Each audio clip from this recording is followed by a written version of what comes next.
இன்றைக்கு ஆராதனைகளும் ஆலயங்களும் ஜெபங்களும் வேத வாசிப்புகளும் இயேசு இல்லாமல் இருந்து கொண்டிருக்கிறதை பார்க்க முடிகிறது. ஆகவே திருப்தி இல்லை, பூரணம் இல்லை, பரிபூரணம் இல்லை, முழுமை இல்லை.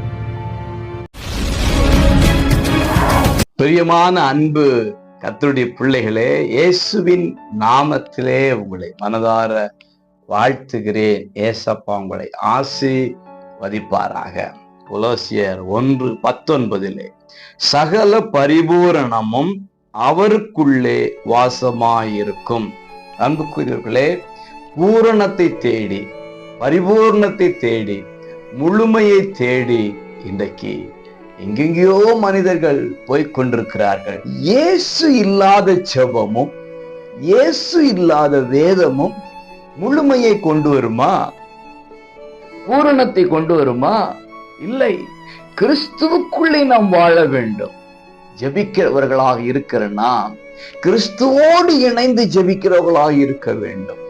வேதம் வாசிக்கிறவர்களாகி நாம் கிறிஸ்துவோடு இணைந்து வாசிக்கிறவர்களாக இருக்க வேண்டும். அவர் ஒரு ஆசிரியர் என்று சொல்லி நினைத்து நாம் ஒரு மாணவர்கள், ஆசிரியரே நீர் எங்களுக்கு சொல்லிக் கொடுங்க, நாங்கள் கற்றுக்கொள்ளுகிறோம் என்று சொல்லி உட்கார்ந்து அந்த நினைவோடு வாழ வேண்டும். அவருக்குள் வாசமாயிருக்கிற பூரணத்தை நாம் பெற வேண்டுமானால் ஒன்றில் அவர் நமக்குள் வாசமாயிருக்க வேண்டும், மற்றொன்று நாம் அவருக்குள் வாசமாயிருக்க வேண்டும். இன்றைக்கு பூரணத்தை, முழுமையை பெற்றுக்கொள்ள அவருக்குள் நாம் வாசமாயிருப்போம். அவர் நமக்குள் வாசமாயிருக்க இடம் கொடுப்போம். பரிபூர்ணத்தினால் நிரப்பப்படுவோம். God bless you.